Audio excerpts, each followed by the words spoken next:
Hello दोस्तों, कैसे हैं आप सब। आज हम इस वीडियो में बात करेंगे नेचुरल ड्राफ्ट कूलिंग टावर और मैकेनिकल ड्राफ्ट कूलिंग टावर के बीच में क्या डिफरेंस होता है। तो सबसे पहले हम जान लेते हैं कि कूलिंग टावर हम किसे कहते हैं। कूलिंग टावर एक प्रकार से ओपन डायरेक्ट कॉन्टैक्ट टाइप का एक हीट एक्सचेंजर होता है, जहां सिस्टम से या फिर कंडेंसर से आने वाले गर्म पानी को फ्रेश एयर के कॉन्टैक्ट में ला करके ठंडा किया जाता है।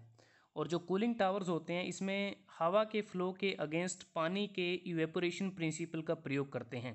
मतलब जब गर्म पानी को नोजल के थ्रू स्प्रे किया जाता है बारिश की बूंदों की तरह, ताकि हीट ट्रांसफ़र सरफेस एरिया को बढ़ाया जा सके। जैसे अगर हम बात करें, गर्म पानी की बूंदें हवा के साथ डायरेक्ट कांटेक्ट से हीट ट्रांसफ़र करती हैं और इससे हवा का तापमान व ह्यूमिडिटी बढ़ जाती है, जिससे गर्म हवा व मॉइस्ट एयर लेस डेंस होने के कारण कूलिंग टावर के टॉप साइड की तरफ बढ़ती है और ठंडा पानी कूलिंग टावर के बॉटम में कूलिंग पॉन्ड में इकट्ठा किया जाता है। तो इसके बाद अगर हम बात करें, फिर से जो ताज़ा हवा है उसे कूलिंग टावर के बॉटम साइड से प्रवेश करते हैं और डेंसिटी डिफरेंस के कारण यह जो डेंसिटी डिफरेंस होता है कूलिंग टावर की जो स्टैक या चिमनी में गर्म हवा और कूलिंग टावर के बाहर वातावरण में जो हवा है, उनके बीच का डेंसिटी डिफरेंस होता है। और जो ये कूलिंग टावर हैं, इनका हम प्रयोग करते हैं थर्मल पावर स्टेशन में, ऑयल रिफाइनरीज में, पेट्रोकेमिकल प्लांट्स में, और heat ventilation air conditioning system for buildings में, नेचुरल गैस प्लांट में हीट को रिमूव करने के लिए किया जाता है। अगर हम बात करें, जैसे कि ये नेचुरल ड्राफ्ट कूलिंग टावर है, तो यह तकरीबन पिछले 100 वर्षों से एनर्जी प्रोडक्शन की प्रोसेस में पानी को ठंडा करने के लिए इसका प्रयोग किया जाता है। 19वीं शताब्दी में जब स्टीम इंजन के लिए कंडेंसर प्रयोग किए गए, तो उस समय कूलिंग टावर इजाद हुए थे। और जो कूलिंग टावर में अगर मैं बात करूं, वाटर की कूलिंग प्रोसेस होती है जो, वो कुछ फैक्टर पर निर्भर करती है। जैसे हवा का तापमान और हवा की ह्यूमिडिटी पर, हवा की वेलोसिटी जिसके साथ हवा कूलिंग टावर में एंटर करती है, कूलिंग टावर के अलग अलग सेक्शन तक हवा की पहुंच कितनी है, कूलिंग टावर में प्लेट या बेफल्स की अंदरूनी अरेंजमेंट कैसी है, कूलिंग टावर का साइज़ और हाइट क्या है। तो मैं कह सकता हूँ कि जो कूलिंग टावर हैं उसको हमने एयर फ्लो के आधार पर दो भागों में वर्गीकृत किया है। सबसे पहला है नेचुरल ड्राफ्ट कूलिंग टावर और दूसरा है मैकेनिकल ड्राफ्ट कूलिंग टावर। तो इसमें बात करते हैं, कुछ फैक्टर हमने कंसीडर किए हैं जिसके आधार पे हम डिफरेंस बताएंगे। सबसे पहले अगर मैं बात करूं, जो नेचुरल ड्राफ्ट कूलिंग टावर है, यह चिमनी इफ़ेक्ट पर काम करता है और इसमें जो कूलिंग प्रोवाइड करते हैं वो कम एफिशिएंट होती है। और जो मैकेनिकल ड्राफ्ट कूलिंग टावर है, ये जो एयर ड्रॉट क्रिएट करते हैं फ़ैन के द्वारा, उस पर कार्य करती है और इसमें मोर एफिशिएंट हमें कूलिंग मिलती है। उसके बाद आता है construction cost. Natural draft cooling tower की कंस्ट्रक्शन कॉस्ट ज़्यादा है, जबकि मैकेनिकल ड्राफ्ट कूलिंग टावर की कंस्ट्रक्शन कॉस्ट कम है।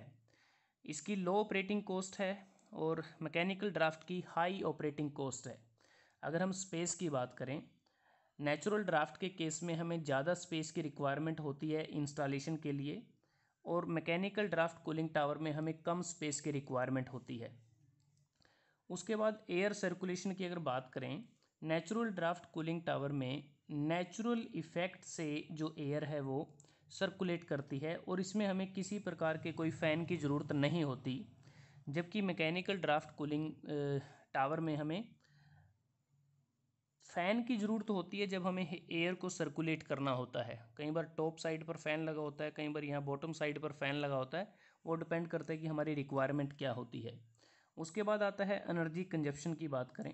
नेचुरल ड्राफ्ट कूलिंग टावर में किसी प्रकार का कोई फ़ैन तो हम यूज़ नहीं करते।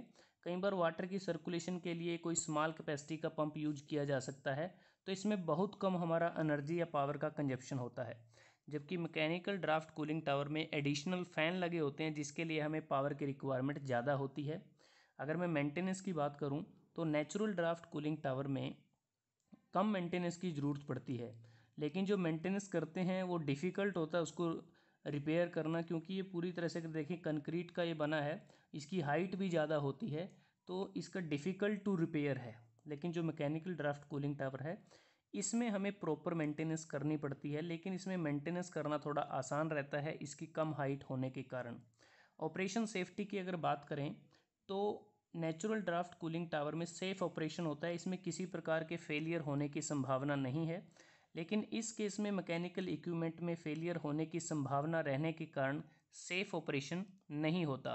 अगर कैपेसिटी की बात करें, natural draft cooling tower high capacity plant के लिए प्रयोग किए जाते हैं, लेकिन इनकी जो कैपेसिटी है उसको हम चेंज नहीं कर सकते, क्योंकि एक बार जो कैपेसिटी हमने जिस टावर की बना दी तो वो वही रहेगी। लेकिन मैकेनिकल ड्राफ्ट कूलिंग टावर है, इसकी कैपेसिटी जो लो कैपेसिटी प्लांट के लिए इसका यूज़ करते हैं, लेकिन अलग से हम इसमें एडिशनल सेल्स लगा के हम इसकी जो कैपेसिटी है उसको इंक्रीज़ कर सकते हैं।